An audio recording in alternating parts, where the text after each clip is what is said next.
Um.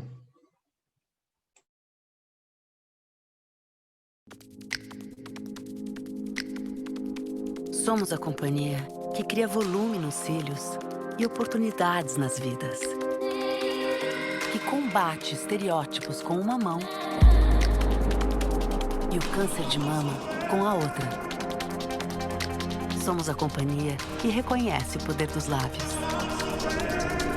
Que não se cala contra a violência de gênero e levanta a voz por independência econômica. Somos a companhia que desenvolve produtos de beleza premiados para todos, apoiando milhões de empreendedoras em todo o mundo. Nós somos a Avon, a companhia que há mais de 130 anos acredita na beleza, na inovação, na liberdade e, acima de tudo, nas mulheres.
Boa noite a todos, a todas. Bem-vindos ao 14º Encontro do Fórum Brasileiro de Segurança Pública. É um prazer para a gente estar aqui, receber vocês aqui. A gente inicia agora uma mesa bastante importante, bastante interessante de discussão sobre os marcos legais das instituições de segurança pública. Hoje à noite, começando com a Polícia Civil.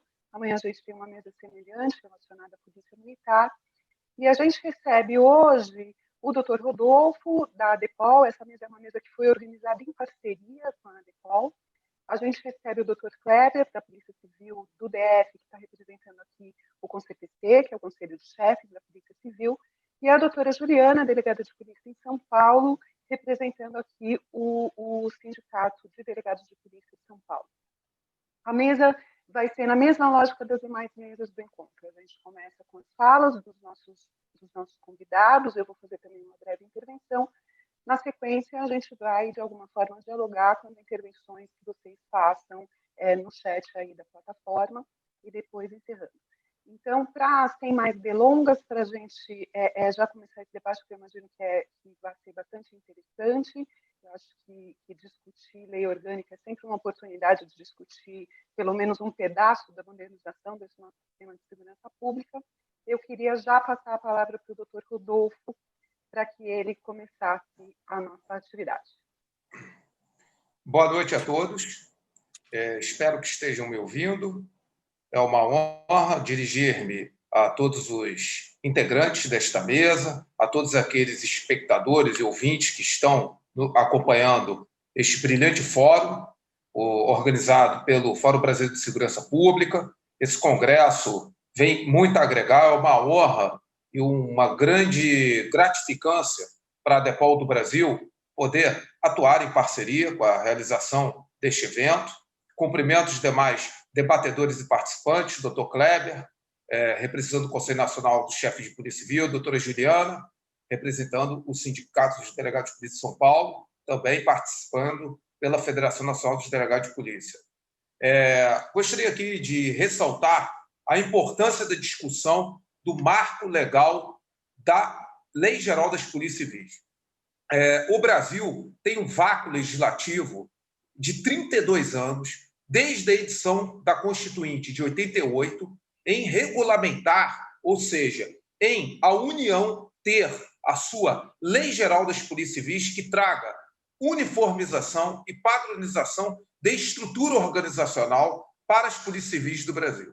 Esse vácuo acaba implicando em sérios problemas para a eficiência e o potencial por parte das polícias civis, que fazem muito, até alcançam resultados finalísticos muito além das condições físicas e estruturais que elas atualmente possuem. Lembrando que o Constituinte de 88, quando ele definiu no artigo 24, inciso 16, que compete à União dispor sobre normas gerais relativas à mobilização, direitos, garantias e organização das polícias civis, deixou claro a importância da União trazer essa arbitragem com essa padronização de organização, de modo a que se equilibrar justamente a federação. Porém, são normas gerais, que não suplantam a especificidade das normas relativas às polícias civis de cada Estado, como, por exemplo, questões relacionadas a estatuto disciplinar, determinadas nomenclaturas, a existência de certos cargos, etc. Porém, é fundamental que haja um debate que renegue o corporativismo, que se busque a constitucionalidade desse novo marco legal e enquadrando-se conforme o que o poder constituinte originário, no 24, inciso 16 da Constituição Federal, definiu. Lei Geral das Polícias Civis é para tratar de direitos, garantias, mobilização, organização das polícias civis, dos estados do Distrito Federal. Portanto, por exemplo, inovar em matéria processual penal não é possível nesse marco legal, nesse marco legislativo ainda carente de regulamentação. E os pressupostos fundamentais de se trazer numa Lei Geral das Polícias Civis são certos eixos, os eixos em que nós estamos frutificando consensos com vários atores que ali participam num debate recentemente que estamos tendo com a Cobrapol e também com o Conselho Nacional dos Chefes de Polícia Civil, que seria os seguintes eixos: dotar as polícias civis dos Estados do Distrito Federal com autonomia organizacional, administrativa, operacional, financeira e orçamentária. Isso é fundamental porque as polícias civis elas sofrem sucateamentos recorrentes e cada exercício financeiro de custeio nas polícias civis dos Estados do Distrito Federal é menor do que os exercícios anteriores, via de regra. E investigação, deve-se deixar claro, não é barato. Em nenhum país do mundo, investigação é uma atividade que contempla contingenciamentos excessivos. Não vai funcionar. Isso é algo não só empírico, mas verificado. Basta ver a forma como os Estados Unidos tratam o FBI, a forma como Portugal trata do Departamento da Divisão de Polícia Judiciária, como a Espanha trata a sua Guarda Civil no aspecto da parte de investigação de persecução penal, a Rússia trata as suas agências federais de investigação. Todos esses órgãos possuem autonomia organizacional, operacional, administrativa e financeira. Isso é um preceito que não tem como haver retrocesso. É algo que une todos os atores institucionais e classistas que assim debatem esse tema. Outro ponto a destacar é, como foi dito, a busca por uma padronização de unidades, por exemplo, de unidades de execução. Unidades de execução na qual nós, pela DEPOL do Brasil, tivemos um trabalho muito profícuo recentemente com o Ministério da Justiça em buscar um impulsionamento, um fomento para a criação de uma delegacia de combate à corrupção em cada Polícia Civil dos Estados e do Distrito Federal. O Dr. Kleber também pode depois trazer conceitos sobre isso, porque ele acompanhou. Então, é algo fundamental ter uma institucionalização de unidades de laboratório de lavagem de dinheiro, unidades de interceptação telefônica e unidades de combate à corrupção nas estruturas das polícias civis do Brasil através da lei geral. Lógico que cada estado vai ter a sua especificidade da formatação dessa unidade. Lembrando que a competência aí nos estados da União é geral, não esgota a competência suplementar dos entes federados, estaduais e do Distrito Federal. Mas é fundamental essa institucionalização para que haja uma doutrina corporificada nacional de combate à corrupção e compartilhamento de dados e informações. Lembrando que na lei geral, na minuta que nós defendemos, tem certos princípios chaves. E um deles é o compartilhamento com órgãos de persecução penal de informações, respeitadas as atribuições de cada qual. Mas temos que integrar, porque hoje, infelizmente, nós temos dificuldade no Brasil de integrar bancos de dados para fins de investigação. Isso é péssimo para o país. Outro papel fundamental nas polícias civis, como princípio, como norma principiológica, a Polícia Civil ser uma instituição baseada também na mediação de conflitos. Isso é uma demanda da sociedade. Mediação de conflitos não está alheia ao papel repressivo qualificado das polícias civis. Ela, pelo contrário, se coaduna, se vincula com relação à sua finalidade precípua de compor conflitos de ordem jurídico-penal em que a Polícia Civil seja a primeira instância resolutiva dessas situações conflitivas que ocorrem na sociedade, principalmente nos crimes de baixo a médio potencial ofensivo. É um grande clamor da sociedade civil. Portanto, capacitar as polícias civis numa lei geral com esse princípio norteador seria algo muito importante. Outro ponto que nós consideramos importante para a gestão das polícias civis, estabelecer prerrogativas uniformizadoras para o delegado-geral das polícias civis, para o Conselho Superior das Polícias Civis, institucionalizar uma padronização das escolas superiores das polícias civis, estabelecendo como critério para a formação do corpo docente dessas escolas superiores, comprovadamente quem tem a qualificação para aquela disciplina, e criando, portanto, aquelas disciplinas básicas, para que tenhamos uma uniformização, respeitada aqui a especificidade de cada estado, claro, lembrando que a competência suplementar dos estados não se esgota, mas para que tenhamos uma qualificação também doutrinariamente formatada. Então, no âmbito da Lei Geral das Polícias Civis, há um consenso em nós definirmos o que seria essa escola superior. Lembrando que outro ponto que nós precisamos destacar é a importância de termos corregedorias autônomas com mandatos coincidentes com o delegado-geral da Polícia Civil. É importante que o delegado-geral da Polícia Civil tenha mandato como os diretores das agências reguladoras, permitido uma recondução, para que ele tenha uma autonomia gerencial para governar e não fique submisso ao sabor das ocasiões momentâneas do poder político de momento. É importante para que nós tenhamos solução de continuidade nas políticas de gestão da segurança pública como um todo e, no caso, como nós estamos tratando, das polícias civis. É algo, portanto, que nós estamos em consenso. Mandato para o delegado-geral para que ele tenha uma autonomia gerencial, uma possibilidade de profissionalizar e dar solução de continuidade à sua gestão, porque a Polícia Civil ela é de Estado, ela não é de governo. Isso tem que muito bem corporificado, definido na minuta que nós defendemos. Eu queria deixar claro que é muito difícil avançarmos, e assim a gente espera que nós consigamos, através do apoio da sociedade civil, em termos uma lei geral das polícias civis. Desde desde a edição da Carta Constituinte de 1988, nós já temos quatro versões de projetos da Lei Geral das Polícias Civis que não andaram no Congresso Nacional. Um de 98, outro de 2002, outro de 2007 e outro de 2012. Mas agora nós precisamos ter a força do consenso e do apoio da sociedade civil, porque essa omissão, eu diria, triste, indigente por parte dos poderes constituídos em regulamentar as polícias civis através de um marco legal que dê padronização e condições operacionais para poder executar sua função constitucional definida no artigo 144, parágrafo 4º, custa muito para a sociedade.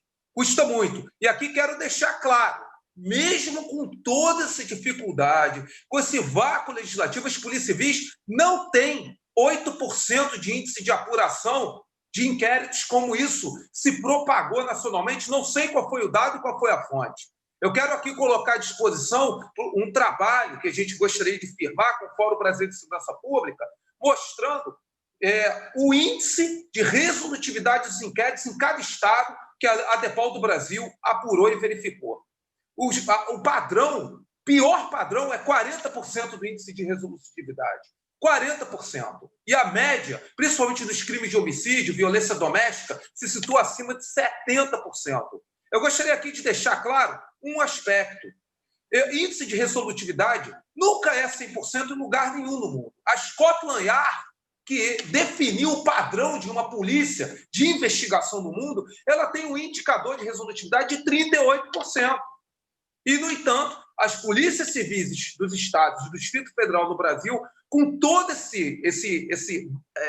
digamos, essa ausência desse marco legislativo, esse sucateamento, infelizmente, muitas vezes deliberado, que ocorre, tem um índice de resolutividade nos crimes de homicídios, nos crimes de violência doméstica, nos crimes de latrocínio, de mais de 70% em grande parte dos entes federados. Isso faltando 6.200 delegados, 6.200 delegados no Brasil, e faltando, pelo menos, para compor os efetivos, cerca de 40 mil policiais civis.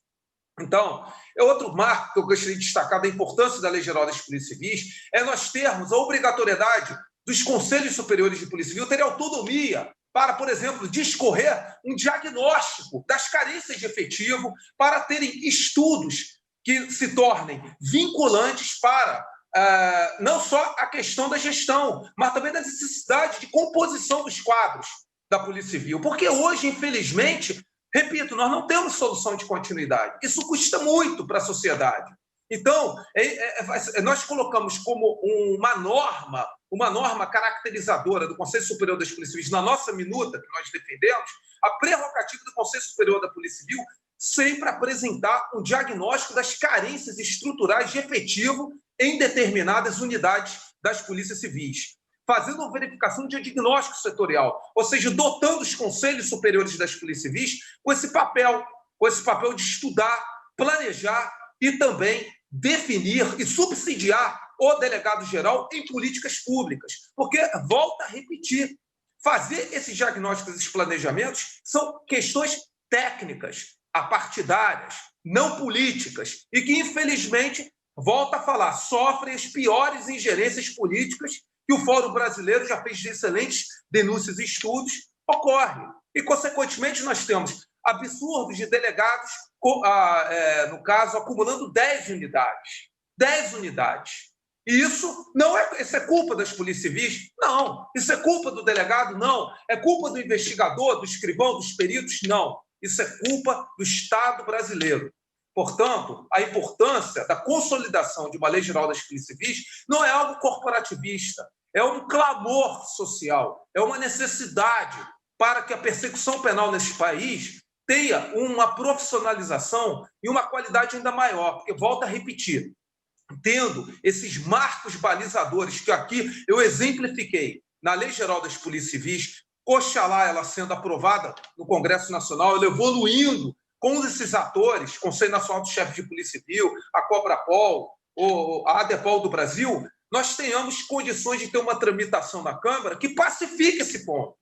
Pacifique, mas obedecendo à constitucionalidade. Porque de nada adianta inserir, e numa Lei Geral das Polícias Civis, dispositivos inconstitucionais. A sociedade não aguenta mais isso, a instituição não pode mais ter esse tipo de situação. Então, eu quero deixar claro, nós temos uma postura pragmática pela ADEPOL do Brasil e de responsabilidade, para que nós possamos ter uma evolução das polícias civis dos estados e do Distrito Federal num tema que é cada vez mais relevante e que, volto aqui para falar, para concluir, a ausência desse marco legal de 32 anos das polícias civis e que o Fórum Brasileiro, de uma forma brilhante, traz como tema para o seu Congresso, é algo tão crucial que desmistifica muito do que aconteceu, com todo respeito ao trazer esse tema de volta, da PEC 37, em que se alegava que o fato de se concentrar as investigações nas polícias civis e federal, isso geraria impunidade. Tanto não é que, mesmo sem o marco legal, nós temos esses índices de resolutividade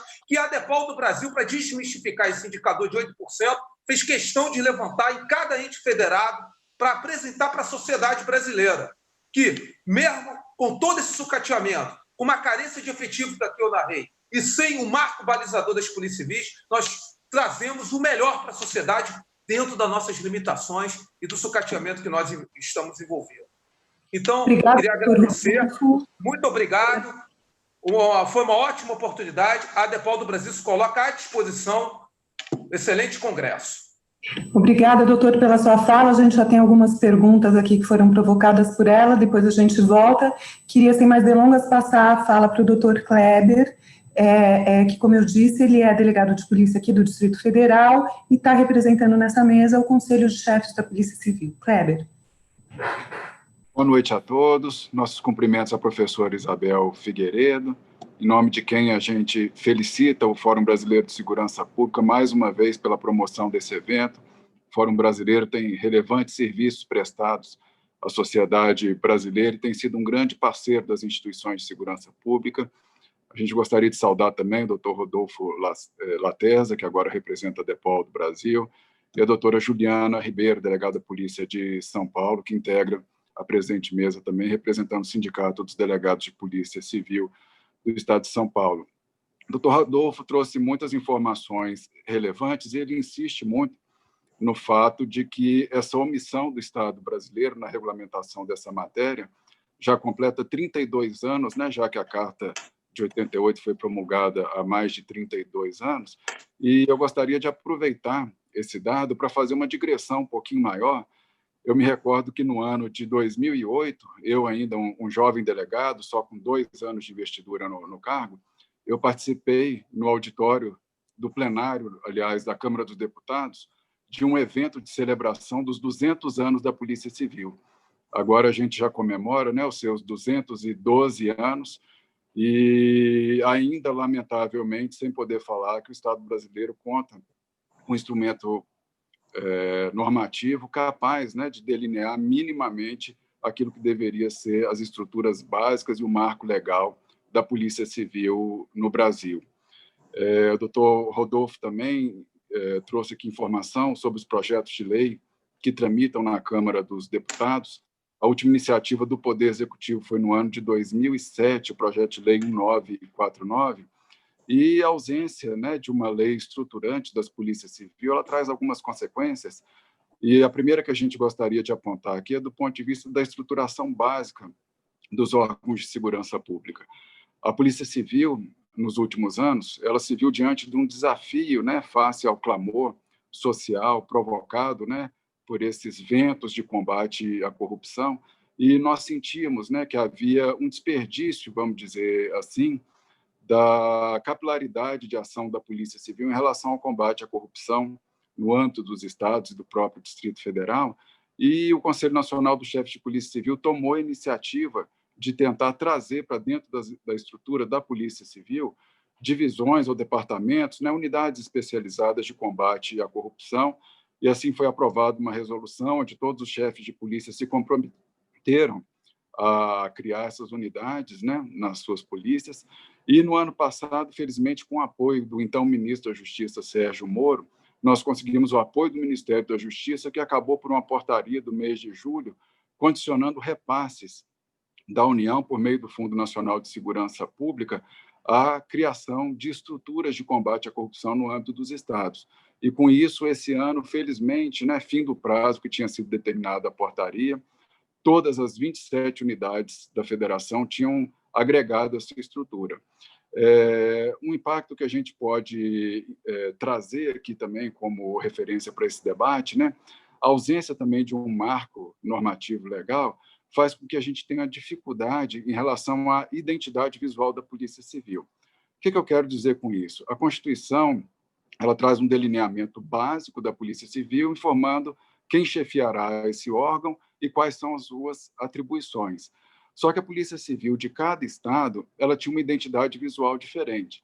Então, um cidadão do Rio Grande do Sul, por exemplo, que viesse até pouco tempo atrás ao Distrito Federal e visse uma viatura caracterizada nossa, talvez ele pudesse até se confundir, com base naqueles padrões visuais que ele já está acostumado no seu estado, com um veículo público de origem da área de saúde pública.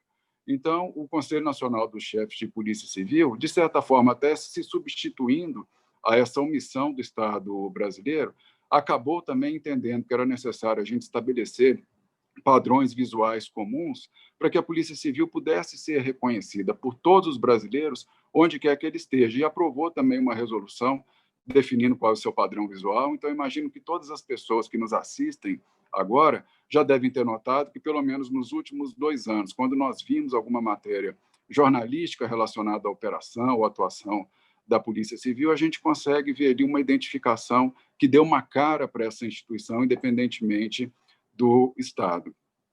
Uma questão que é muito importante também e que é necessário a gente avançar em algum momento esse debate sobre a lei geral, as polícias civis elas desempenham atividade típica de Estado e não são órgãos de governo. A Polícia Civil é uma instituição de Estado. E, nesse sentido, a experiência tem revelado, e eu falo isso aqui com muito respeito aos governadores estaduais, mas pensando na ótica do interesse público, é chegado o momento de nós criarmos mecanismos legais de proteção da Polícia Civil contra governos. Os governos são temporários, a nossa instituição é permanente e ela se destina a prestar serviços relevantes e essenciais à sociedade. Então, por isso, nós defendemos já há bastante tempo que se criem mecanismos como, por exemplo, a lista tríplice para a escolha do delegado-geral ou até mesmo o estabelecimento de um mandato de 2 anos ou 3 anos para que o delegado-geral consiga atuar com segurança e com estabilidade, né, nas suas instituições.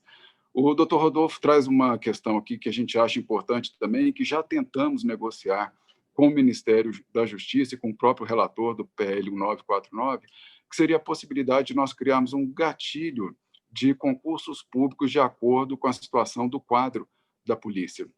Hoje, no Brasil, e isso não é um privilégio, vamos dizer assim, da Polícia Civil, todos os órgãos de segurança pública, no geral, sofrem um processo de desidratação dos seus quadros, mas hoje nenhuma Polícia Civil do Brasil tem sequer 50% do seu quadro previsto em atividade.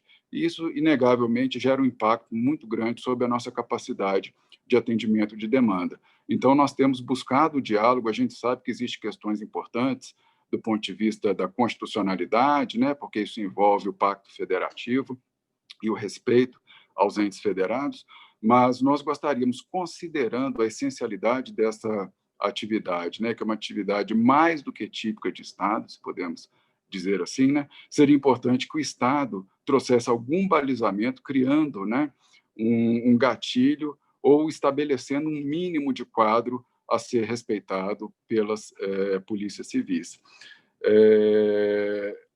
Algo que eu acho que deve ser dito aqui é que muito mais do que você estabelecer um marco normativo, de você criar regras para os estados, segurança jurídica para os profissionais da área de segurança pública, nós acreditamos que a aprovação de um projeto de lei regulamentando o artigo 24, inciso 16 da Constituição Federal, ele tem um significado muito elevado quando a gente trata da questão do simbolismo.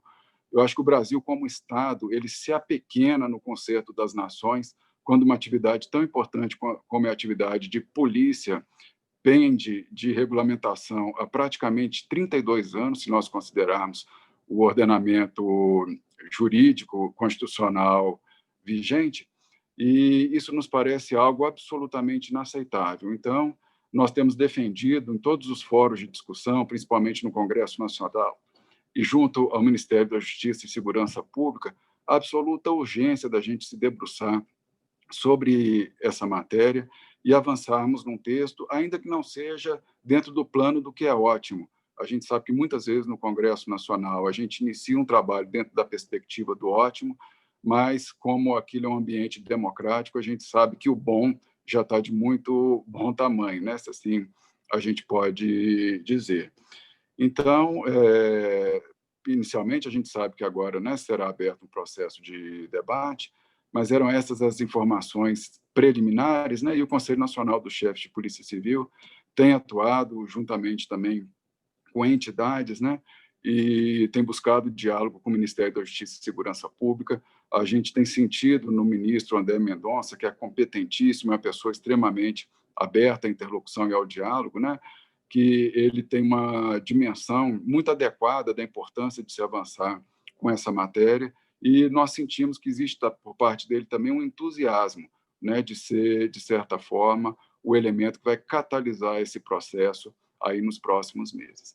A gente agradece a oportunidade da fala e estamos abertos aí para os debates. Obrigado, professor Isabel. Obrigada, doutor Kleber. Passar a palavra, então, para a doutora Juliana, que é delegada de polícia em São Paulo e está representando aqui o Sindicato dos Delegados de Polícia do Estado de São Paulo. Doutora. Está fechado o seu microfone, doutora. Boa noite a todas e a todos os participantes, aos colegas da mesa. Agradeço muito a possibilidade de participar desse debate de suma importância. Agradeço ao professor Isabel, ao doutor Kleber e ao doutor Rodolfo, e me sinto muito contemplada com o conteúdo já inicialmente explanado. Esse debate em torno da Lei Orgânica Nacional das Polícias Civis, ele, como já foi dito, é de suma importância para toda a sociedade brasileira. Infelizmente, nós temos essa lacuna de mais de 30 anos aguardando e trabalhando por isso, e no momento em que nós vivemos no Brasil, mais do que nunca é necessário que nós logremos esse marco legal. Não é de hoje, né, que a segurança pública ela vem sendo utilizada como um suporte político-eleitoreiro nos estados e também em nível nacional. Nós sabemos o quanto a discussão da segurança pública ela vem tomando dimensões muito maiores do que antigamente ela detinha de importância. Mas, por ter adotado esse viés, muitas vezes as polícias civis ficam deixadas de lado desse debate porque são privilegiadas ações que favoreçam esse outro ambiente, tornando as polícias civis uma política, dentro de uma política de governo, né, de políticas temporárias, como os outros colegas já afirmaram aqui, em detrimento de vê-la como uma polícia de Estado. E qual que é a dificuldade concreta que isso traz para nós? O primeiro ponto de estarmos afastando a Polícia Civil da sua natureza de Estado dentro desse ambiente político-eleitoral é o seu sucateamento. Tanto o doutor Rodolfo quanto o doutor Kleber já mencionaram o grau de sucateamento que as polícias civis têm atravessado em todo o Brasil. O Sindicato dos Delegados tem repetido isso diariamente em todos os espaços possíveis do sucateamento material e do sucateamento humano e do sucateamento salarial que nós passamos.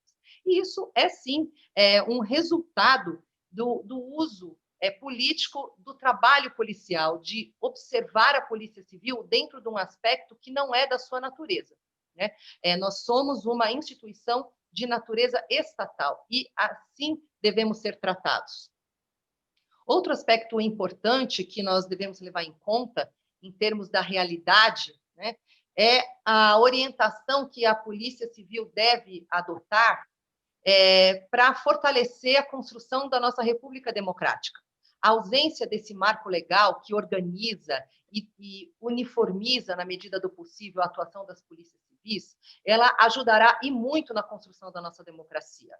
As polícias civis, elas atuam de uma maneira muito mais distante daquilo que há de crítica em relação à segurança pública, que é a seletividade do sistema. Nós temos a possibilidade de atuar dentro da formalidade, da igualdade formal, e nos coloca, permite o nosso direcionamento na construção da democracia, no sentido de atuar contra a corrupção, contra a lavagem de dinheiro, contra o crime organizado, direcionando o trabalho investigativo para assuntos de grande envergadura de segurança pública e de defesa da nossa sociedade.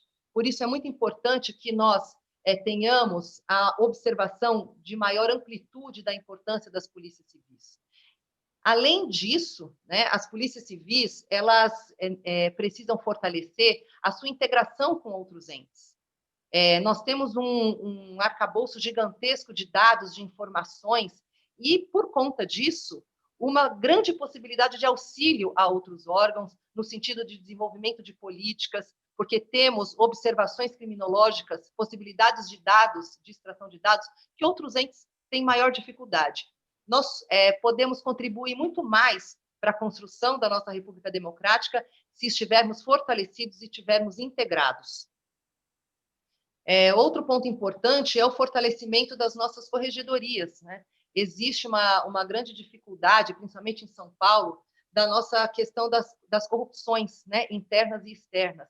E no caso das corrupções internas, é muito importante que nós passamos a trabalhar o fortalecimento das corregedorias, para que nós possamos ter condições de enfrentar os desafios que a sociedade nos coloca, né? Nós vivemos hoje um momento muito importante e muito difícil na sociedade brasileira, que é o crescimento do crime organizado, que nasceu em São Paulo e hoje está hegemônico no Brasil inteiro.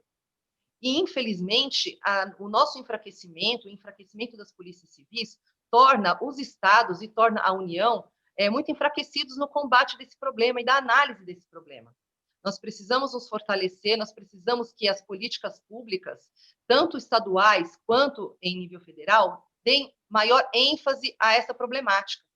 Sem termos a polícia investigativa fortalecida, nós só iremos continuar negando os problemas existentes e tratando-os de maneira a falsamente minimizá-los, né? Hoje, nós não podemos mais fechar os olhos para o avanço que estamos sofrendo do crime organizado paulista em todo o território nacional.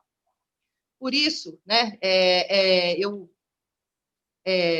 acho muito importante muitas iniciativas que estão sendo colocadas nesse substitutivo que hoje debatemos, porque ele vem fortalecer, ele vem corroborar e ajudar na solução de muitos desses problemas que eu acabei listando aqui de uma maneira muito reduzida para todos os participantes.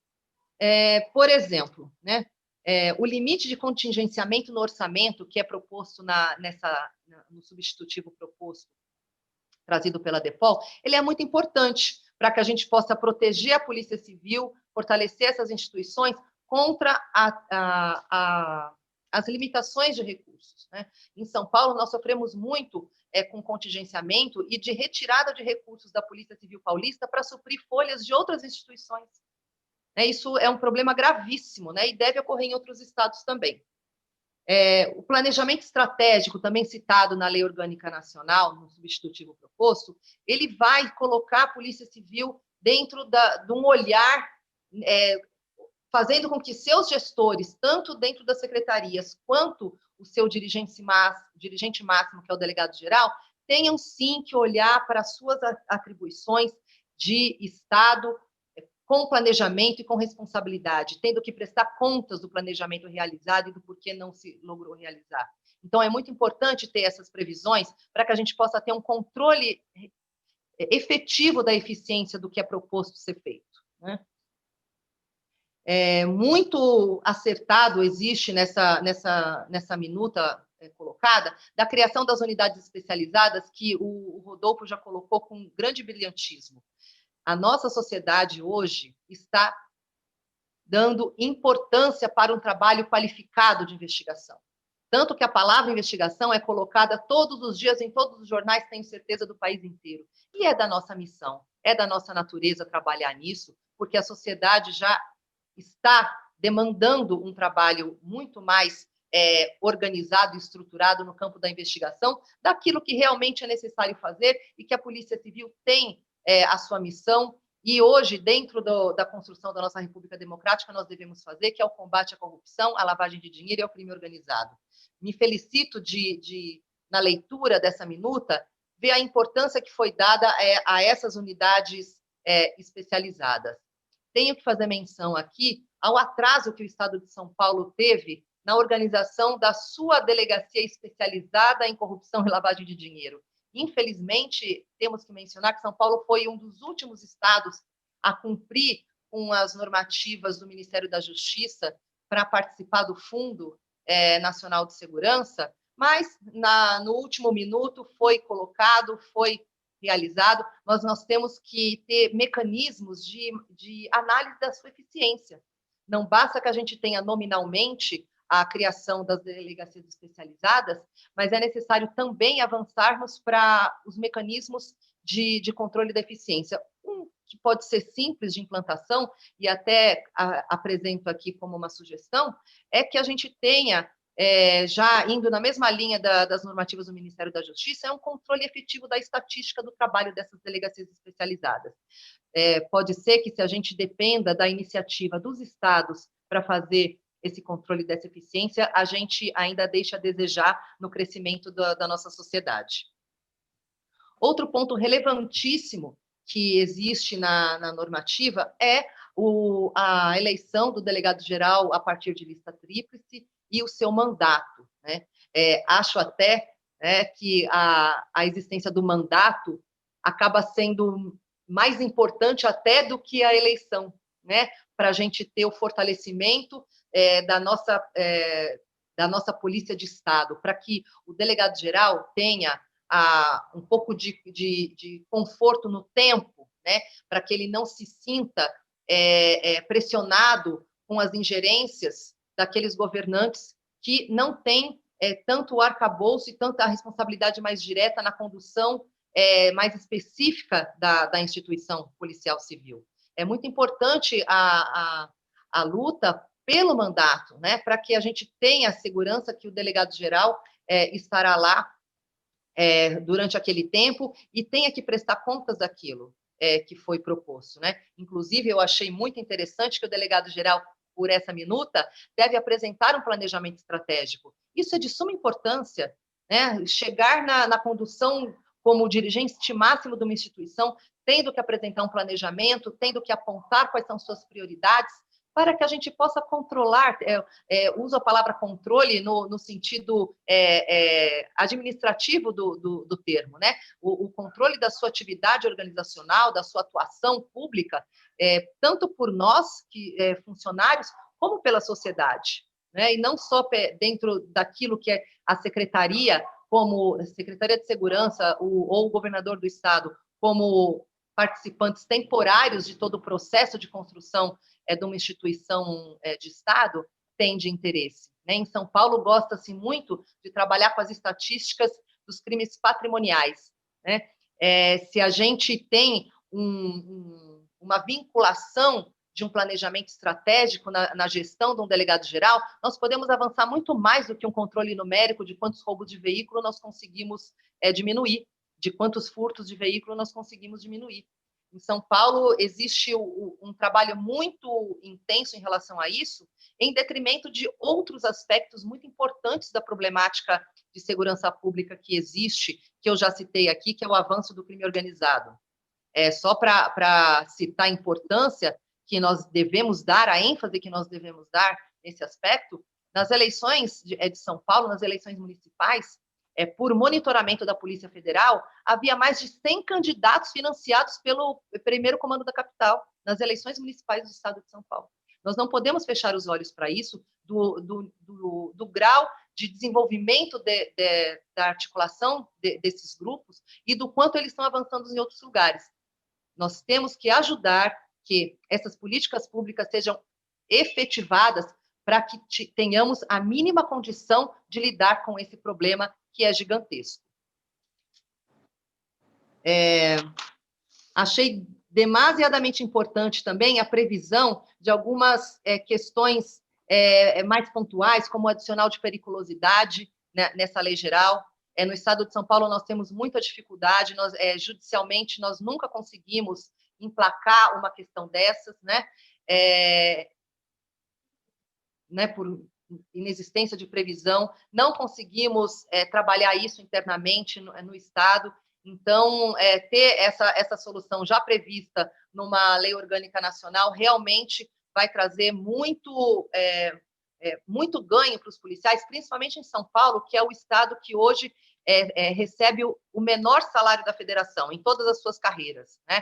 É o estado que tem o custo de vida maior, os problemas de segurança pública, se não é o pior, é um dos piores, e, ao mesmo tempo, é o que pior remunera o seu profissional. E emplacar aí um adicional de periculosidade trará um alento, né, a todos nós. Outras formas que verifiquei no substitutivo que ajudam a incrementar a consolidação de uma polícia de Estado é a possibilidade de contratação de terceiros, né, já previsto na lei. Isso favorece demais a organização dos quadros policiais na atividade fim. Muitos policiais são deslocados para trabalhos administrativos, e isso causa prejuízos, porque você coloca policiais que têm toda uma formação na sua área para trabalhar dentro da administração.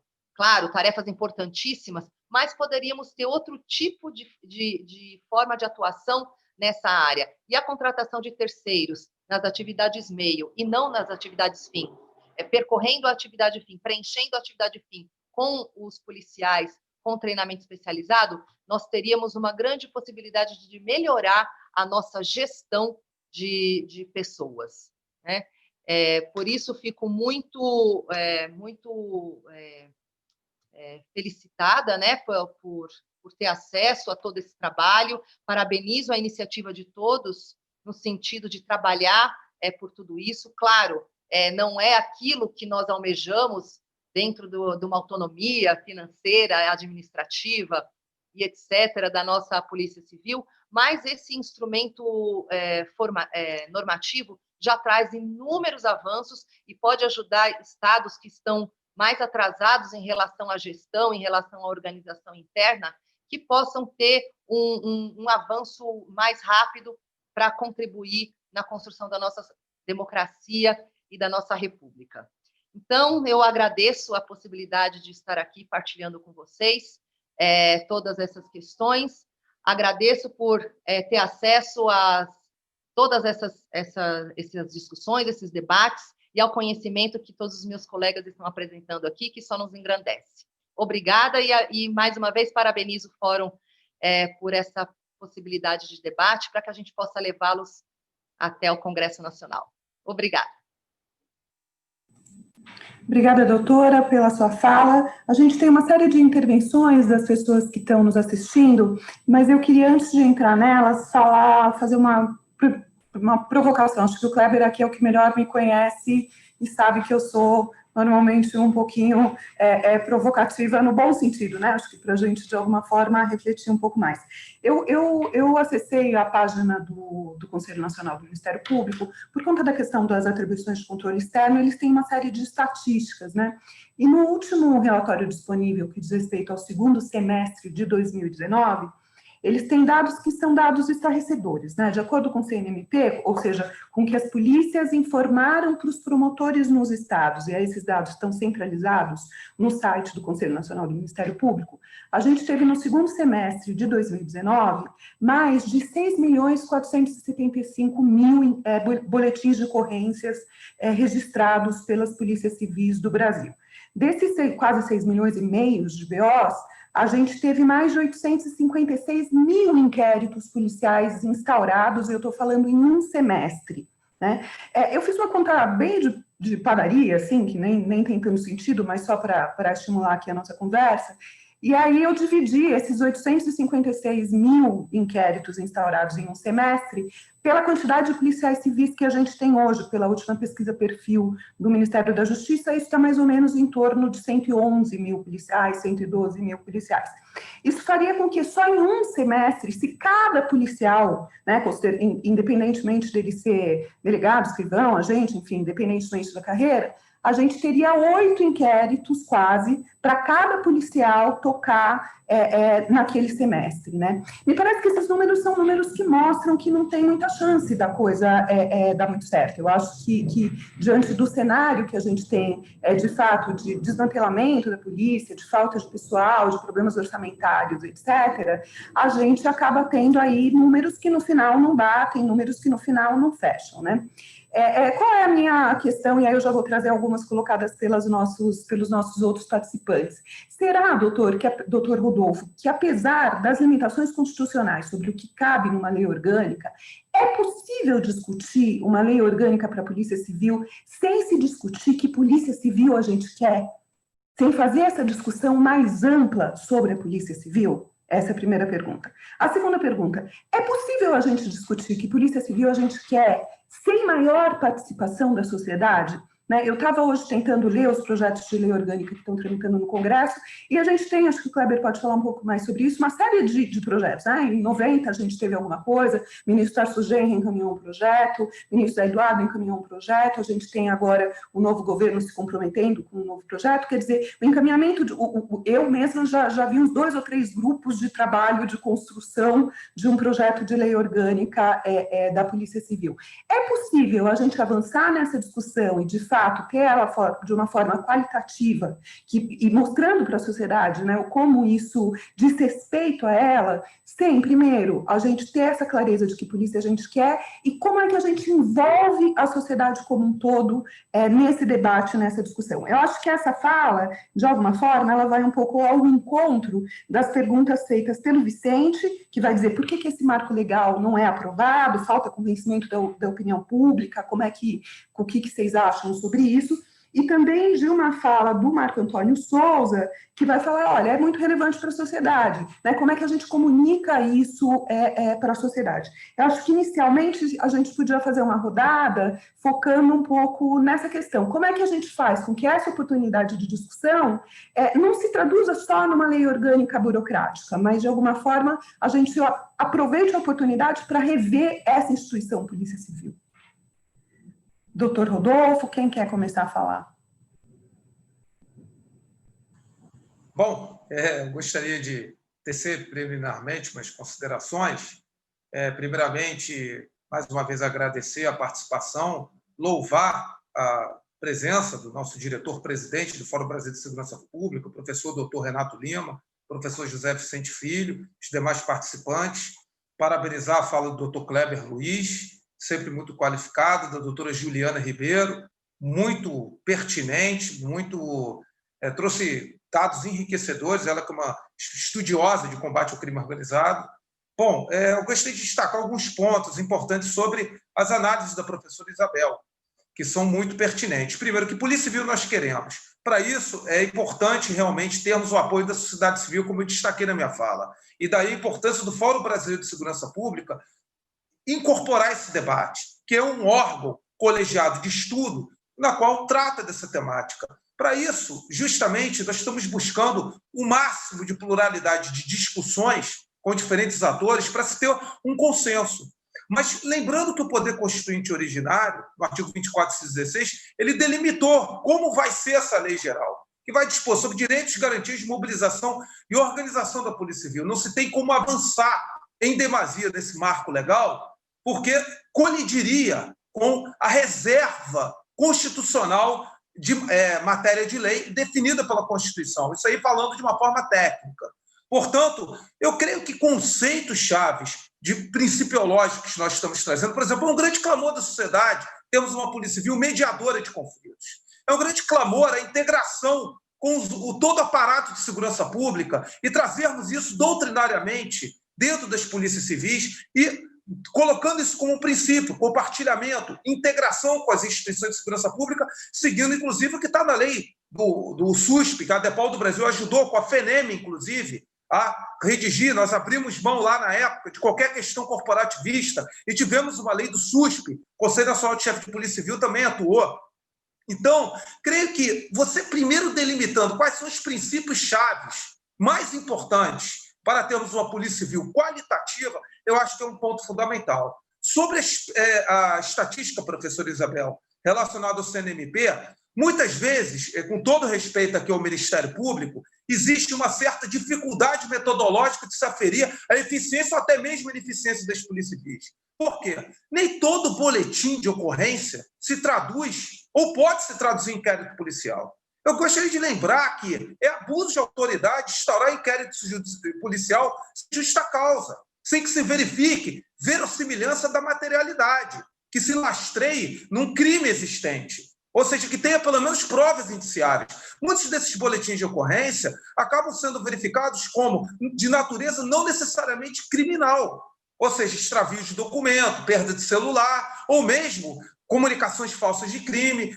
Basta ver a quantidade exorbitante de comunicações falsas de crime que nós temos através do 90, do 92. Então, muitas vezes se colaciona e se coteja a quantidade de ocorrências registradas nas unidades policiais com os inquéritos instaurados. Só que tem algo, o doutor Kleber ele pode testemunhar que nós mostramos isso na época da PEC 37, mesmo com todo o sucateamento da Polícia Civil, mas, infelizmente, não tivemos condições para a opinião pública dispor de cerca de 100% de inquéritos policiais relatados com autoria, só concluindo, por parte das polícias civis, 21% tem denúncia. A maioria volta. E volta muitas vezes para se pedir diligências complementares, me desculpe, que gera todo um retrabalho desnecessário. Então, o problema da apuração, muitas vezes, não fica na órbita só das polícias civis. O sistema de justiça criminal como um todo precisa fazer uma autocrítica que nós estamos dispostos a fazer. Então, muito obrigado, professora, pelas suas perquisições.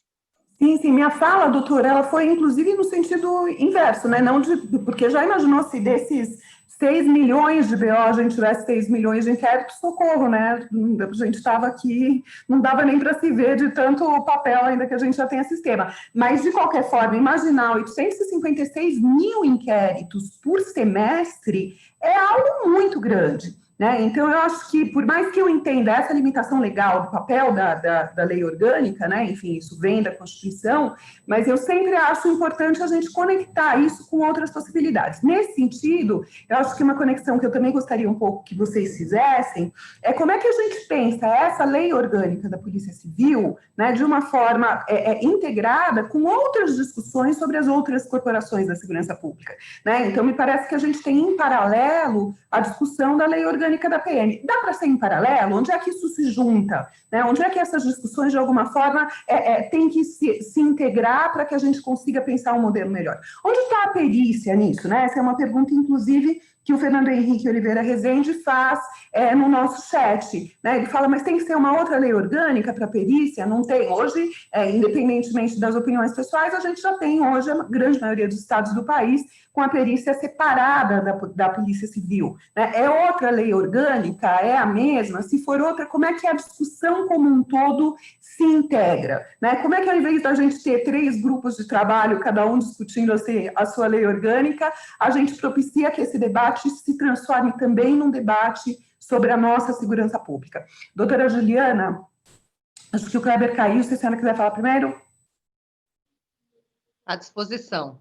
Gostei da sua provocação, professora Isabel, gostei muito, inclusive eu concordo com, eu tenho a sua preocupação também, né? Para a gente pensar um trabalho de investigação, eu acho que é importante pensar no trabalho como um todo de segurança pública, né? A gente tem 2 instituições separadas, porém é como um método, não é que a política tem que ser diferente. Para a gente entender as necessidades da sociedade, a gente tem que entender as necessidades da sociedade e ver quais são os instrumentos institucionais que a gente vai colocar em funcionamento. E como vão funcionar essas instituições, esses braços, né? Realmente, a preocupação com a Polícia Civil, ela é a preocupação com a segurança pública. E, certamente, a preocupação com a PM é a preocupação da segurança pública e das superintendências da mesma forma. É muito complicado nós trabalharmos sempre de forma extremamente setorizada e criando muitos problemas institucionais, né? Em São Paulo nós temos muitos problemas institucionais porque não se conhece, não se respeita e não se sabe exatamente que polícia se quer, falando polícia de maneira geral, não polícia civil e polícia militar. Então nós estamos sempre com problemas de embates institucionais, né? Com usurpação de função, com problemas de todos os gêneros. E quem perde a sociedade, quem ganha é o crime organizado. Vou ter que repetir esse verbete meu, que enquanto a gente está brigando, enquanto a gente está sendo sucateado, enquanto uns estão querendo pegar atribuições dos outros, justamente por essa discussão não ser macro, não ser política de maneira geral, o crime organizado avança, né? Realmente, eu sinto falta, sim, de um debate que seja esvaziado de corporativismo e esvaziado dessas questões, né, para que a gente possa ter, sim, um trabalho conjunto de discussão e de construção de uma segurança pública, né, e de uma persecução penal também. Existem projetos de alteração do Código de Processo Penal e a Polícia Civil tem que estar dentro desse debate também. A gente não pode pensar num Código de Processo Penal sem saber como vai ser feita a investigação, como vai ser tratada a polícia judiciária e como que a gente não está sendo contemplado nisso, né? A gente tem um pé no judiciário e um pé na segurança pública, a gente une as 2 questões e a gente muitas vezes está enfraquecido dentro dos 2 ambientes, né? A Polícia Civil, ela precisa se fortalecer nesses 2 links aí. Então, é muito importante essa provocação e tem muita razão, sim, né? Para que a gente possa fazer isso de uma forma bem mais ampla. Então, só faço a lembrança aqui da necessidade de discutirmos a segurança pública no contexto também do Código de Processo Penal. Ótimo. Doutor Kleber, vou passar a palavra para o senhor. Eu não sei no vídeo geral, mas no meu você está de ladinho, assim, não tá direitinho. Agora aqui melhorou, pelo menos. Eu queria aproveitar para passar. A Ilmara fez uma série de intervenções ao longo da fala de vocês, mas eu queria ver se uma delas você comenta, doutor Kleber, que é a questão, pensando aí na defasagem de efetivo, se o Ministério Público pode atuar com relação a essa questão da defasagem de efetivo, se ele pode, de alguma forma, entre aspas, forçar ou conseguir que o Poder Executivo realize os concursos que são necessários. Sem som, doutor, tem que ficar sem som. Perdão, me ouvem agora? Professora, eu queria agradecer a intervenção, né, da participante, é muito oportuno esse questionamento, e é importante a gente destacar, né, já dissemos isso na nossa fala inaugural, mas hoje, das 27 unidades da federação, nenhuma sequer alcança 50% do seu efetivo. Tem unidade da federação que tem menos de 30%. E isso porque esses quadros foram fixados, a maioria deles, nas décadas de 70, 80, quando muito na década de 90. A própria Polícia Civil do Distrito Federal, que tem uma situação diferenciada porque é mantida pela União, hoje ela não conta sequer com 50% do seu quadro.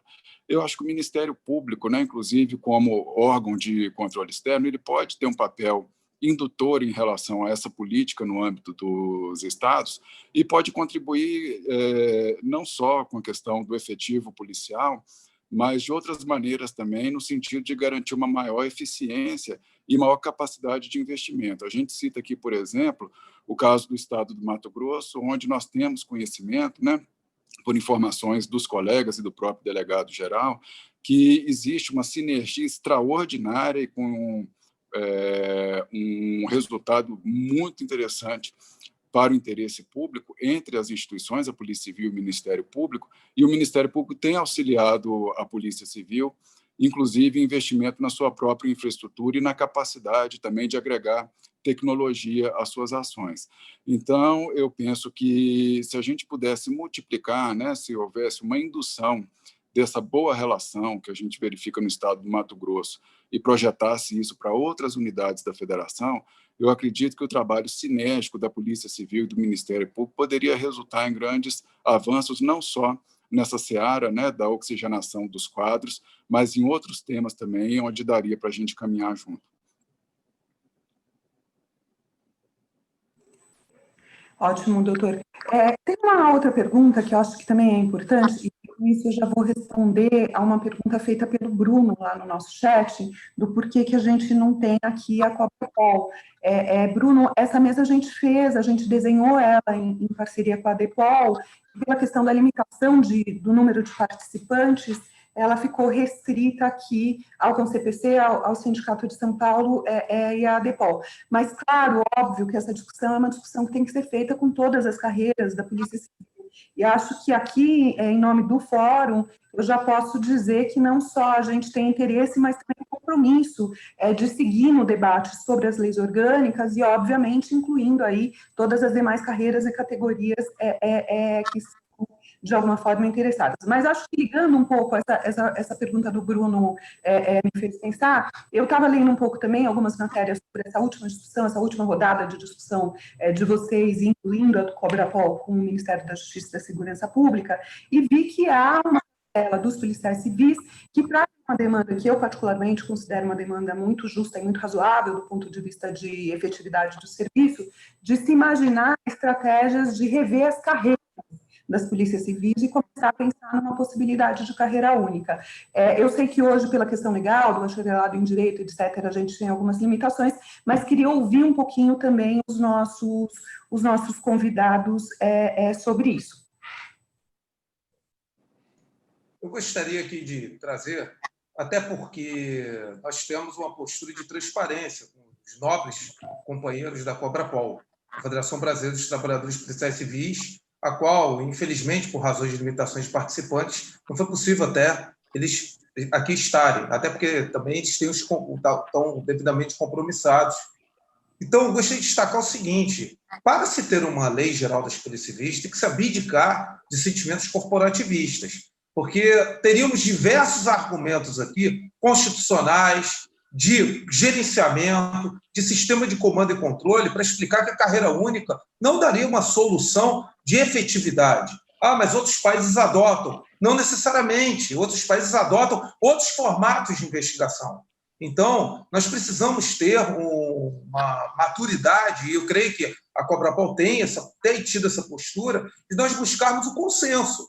Nós vivemos uma democracia. Naturalmente, pleitos corporativistas podem ser buscados nas esferas adequadas, no Congresso Nacional, seja por proposta de emenda constitucional, etc.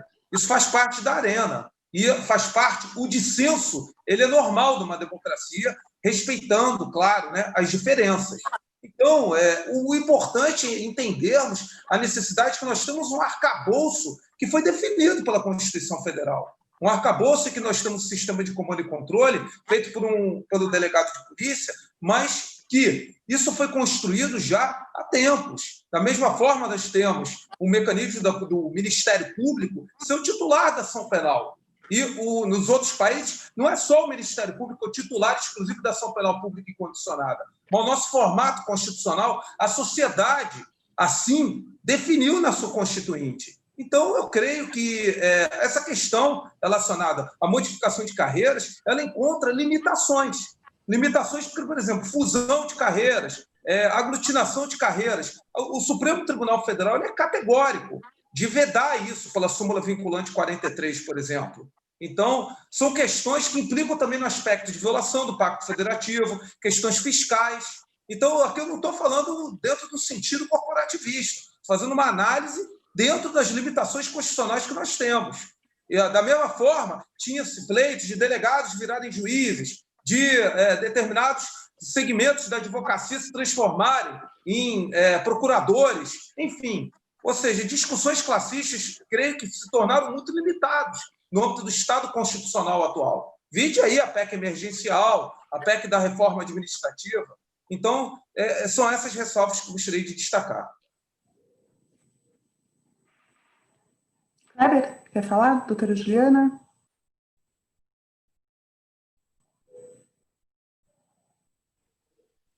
Foi muito interessante esse debate acontecer, e justamente é a questão que já foi comentado, né? O tratamento numa lei orgânica nacional, ele é a consecução daquilo que é de comum acordo com todos, né? Nós estamos aqui trazendo discussões de consenso, e nem sempre tudo aquilo que está sendo colocado aqui é aquilo que individualmente as pessoas acham que é o melhor, né? E dentro dessa realidade, dentro de um espaço democrático e daquilo que nós temos de possibilidade de construção, é apresentado. Inclusive, por mais que a gente tenha bons apontamentos sobre a lei orgânica que está sendo discutida, ela não é a ideal, né? Hoje nós já poderíamos ter muitas outras ideias, propostas e coisas a aglutinar, mas que ainda não foram logradas, não foram discutidas e como foi colocado aqui, não está ainda 100% abraçado pela sociedade, discutido. Nós temos que continuar esse trabalho.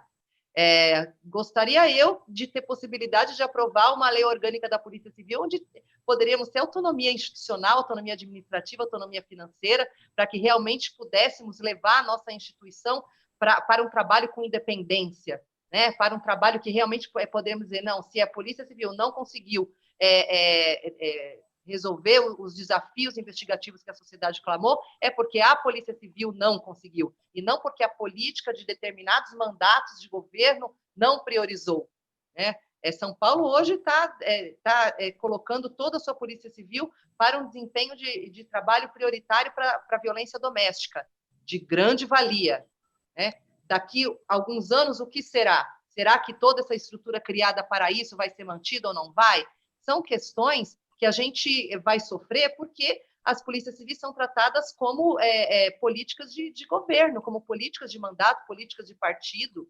Então, a gente não tem a certeza de que essas políticas se manterão ao longo do tempo. Isso é muito triste, porque os números as vítimas continuam acontecendo, né? Será que o próximo governador vai tratar a violência doméstica com a mesma importância que hoje é tratado?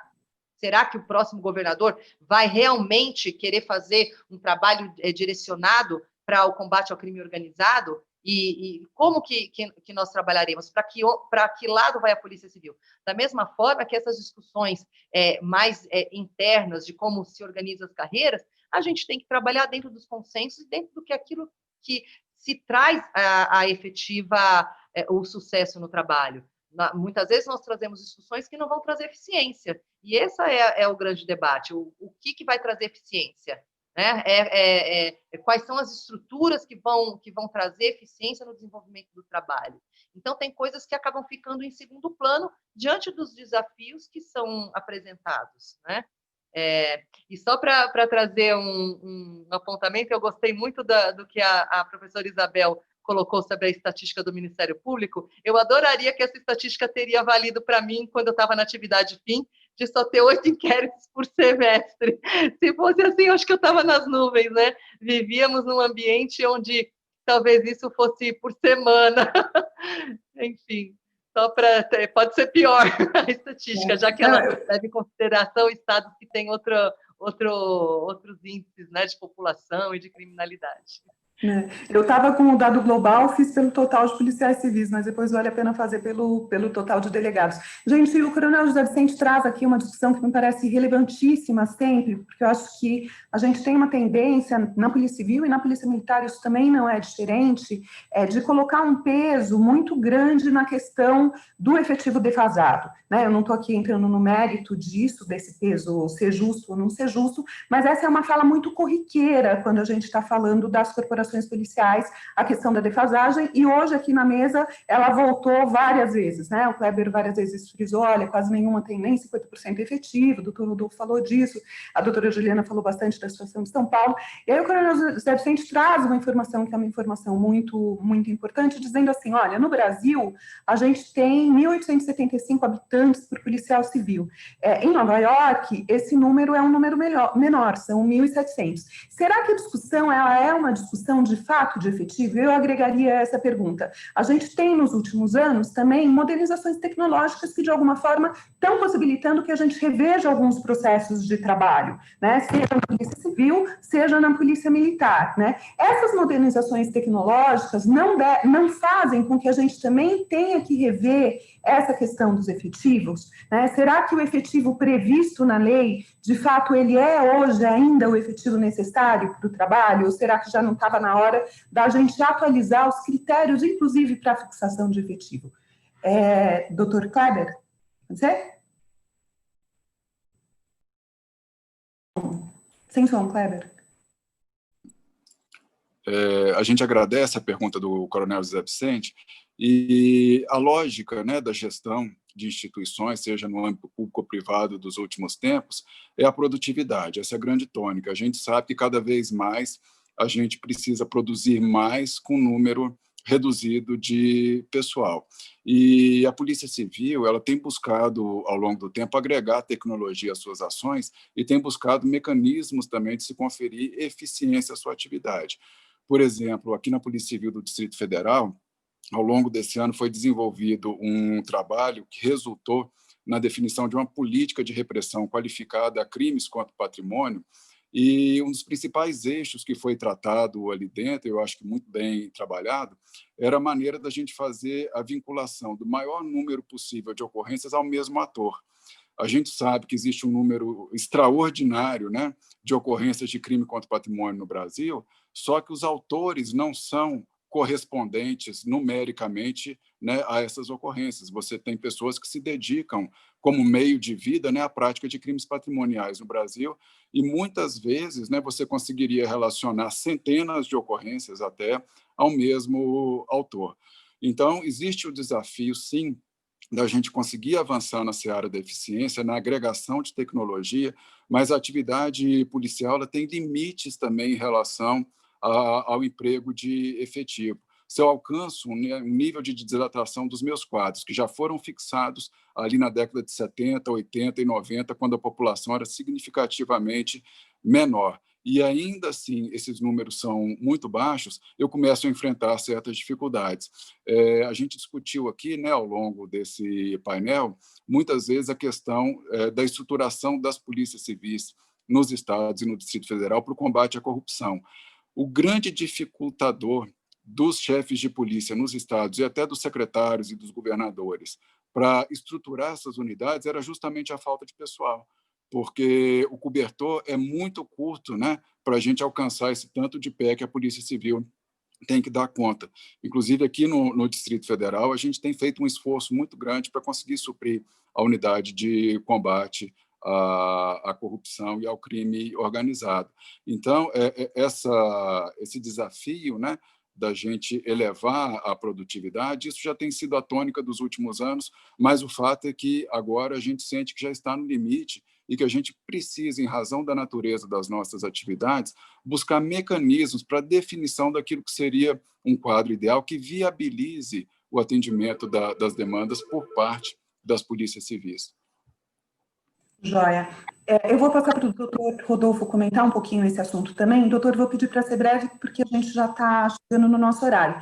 Mas queria agregar a essa questão da provocação sobre os efetivos uma segunda provocação, que me parece que também é importante. O Kleber sabe, eu fui secretária adjunta de Segurança Pública aqui do Distrito Federal e enfim, circulo pelos estados, dou muita consultoria, e uma das questões que apareciam também quando eu estava na Senasa, que a gente tinha esse tipo de informação, é que a gente também tem um número muito grande de profissionais de segurança pública que são cedidos para outros órgãos, que não estão nas suas atividades fins. Em alguns estados, esse número é um número bastante considerável do ponto de vista de piorar a defasagem já existente. Esse é um ponto que, de alguma forma, também está, ou deveria estar sendo abordado na lei orgânica das polícias civis.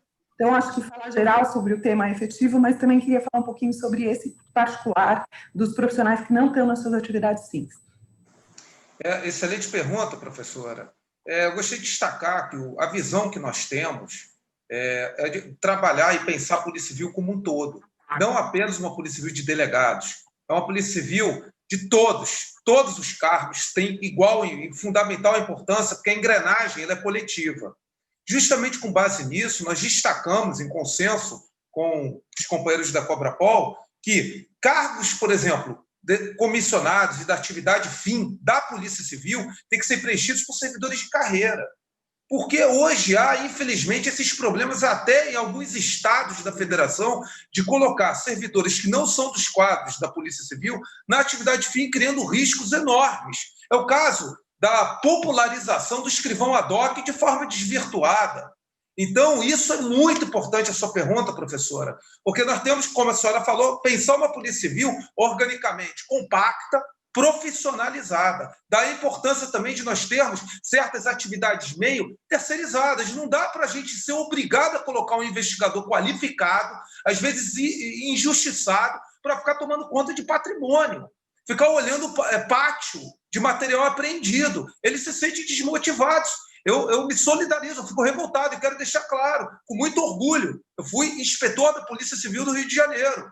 E não tem algo pior do que você estar sendo desviado da sua atividade fim para atender a atividade meia. A Polícia Federal teve um êxito tão grande na questão da emissão de passaporte, com a contratação de agentes administrativos. Nos aeroportos, o controle migratório é terceirizado.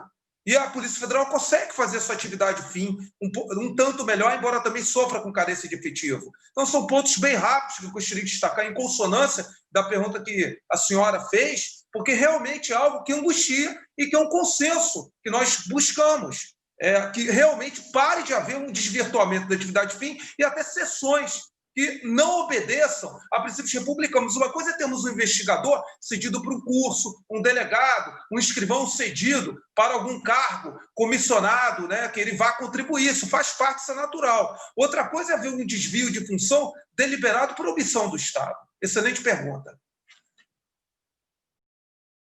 Ótimo, obrigada, doutora. A gente tem até um modelo na PF, se eu não me engano, aqui no Distrito Federal, a Polícia Civil também tem uma carreira que é uma carreira administrativa, né? Que não é nem uma terceirização, mas é uma carreira que não é policial, mas que faz essas atividades administrativas. Mas quando o senhor pensava, eu sempre ficava pensando assim, né? Faz sentido eu ter um investigador ou um escrivão destinado a cuidar lá do pátio dos objetos apreendidos? E eu ficava pensando assim, mas faz sentido a gente ter o pátio dos objetos apreendidos, né?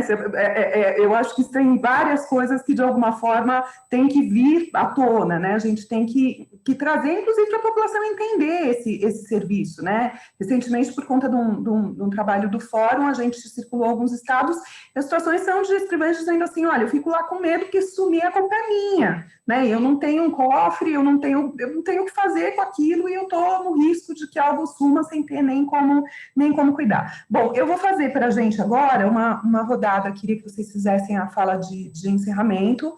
Vou começar pela doutora Juliana, né? Queria, de novo, em nome do fórum, agradecer a presença de todos vocês e depois que os três falarem, eu finalizo a nossa atividade. Doutora.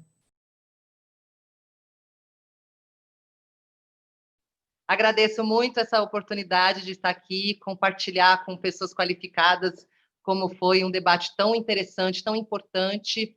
Espero ter continuidade nesse debate para que a gente possa melhorar sempre os instrumentais e trocar informações para que cada vez mais até a nossa intervenção seja melhor qualificada. Agradeço muito, gostei muito das provocações da professora Isabel, foram ótimas, e espero ter correspondido aí à expectativa de vocês com a minha participação. Agradeço Rodolfo, agradeço Kleber, agradeço a professora e os demais. Grande beijo a todos. Maravilha, doutor Kleber. Microfone.